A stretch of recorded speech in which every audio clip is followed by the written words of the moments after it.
आता हेच तुम्हाला सांगतो मी, तेव्हा 2100 बोलले होते, आता किती देतात? 1,500 देतात. 46,000 कोटी दाखवले होते, आता किती देतात? 33,000 कोटी. बरं, यादीत पण कपात सुरू केलेली आहे. आमची तर मागणी हीच होती काल आणि अपेक्षा ही होती की दिल्लीच्या बहिणी आणि महाराष्ट्राच्या बहिणीत फरक न होता 2500 इकडच्या पण बहिणींना द्यायला पाहिजे होते. पण आज आपण बघतोय महाराष्ट्राची किंमत ते काय लावतात. महाराष्ट्राला कुठच्या नजरेतून पाहतात? नुसतं लुटायचं, छळायचं आणि फसवायचं, एवढंच भाजप आणि भाजपच्या मित्रपक्षांचं धोरण आहे.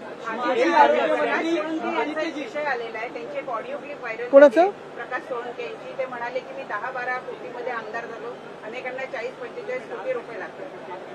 काही मर्सिडीज पण बोलतात.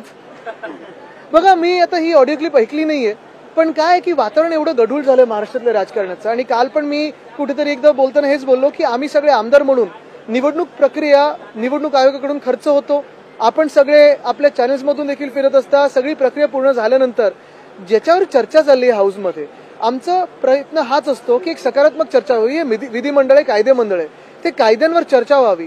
दोन्ही बाजूनी जे काही सूचना येतात, काही चांगले असतील काही वाईट असतील, चांगले असतील विरोधी पक्षाच्या जरी असले तरी ऐकून घ्या, मान्य करा.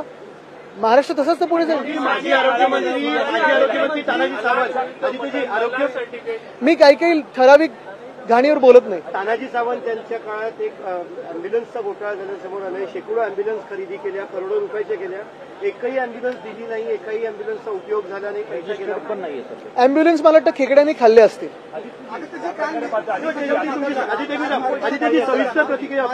सविस्तर प्रतिक्रिया म्हणजे आता सविस्तर प्रतिक्रियेसाठी जे काही विषय आपले समोर येतात, मग तो MMRDचा घोटाळा असेल, सिस्टर कंपनीचा घोटाळा असेल, जे फ्रान्सच्या देशदूतांनी लिहिलेलं आहे.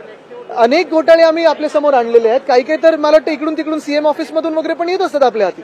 पण मुख्य गोष्ट हीच आहे की या घोटाळ्यांचं पुढे होतं काय.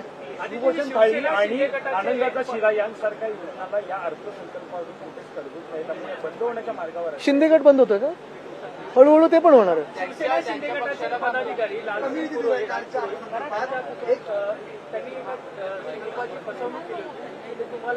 हो, त्या कुटुंबांनी मला माझी भेट घेतली त्या दिवशी. नेमकं सुरेश उर्फ भैया जोशी यांनी मराठी विरुद्ध काही बोलून दाखवलं होतं, महाराष्ट्र विरोधी काही बोलून दाखवलं होतं. पण त्याच वेळी मला ते कुटुंब येऊन भेटलं होतं. आमचे अखिल चित्रे यांनी ते कुटुंब माझ्याकडे आणलं. मी मुख्यमंत्र्यांना पत्राद्वारे विनंती केली होती आणि तशी ती कारवाई पुढे झाली. मध्ये काही शायनर लोक गेलेत श्रेय ढापायला, त्यांना ढापू दे श्रेय, पण जसं त्यांनी दुकान ढापलं होतं तसं श्रेय ढापण्याचा प्रयत्न करतात.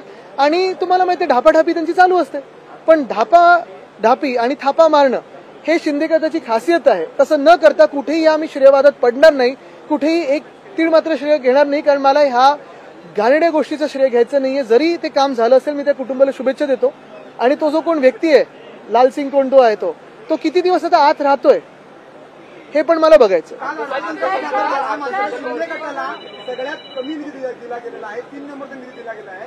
भाजपला 1 लाख कोटी आणि शिवसेनेला शिंदेला 87,000. ये तो सिर्फ ट्रेलर है, पिक्चर अभी बाकी है.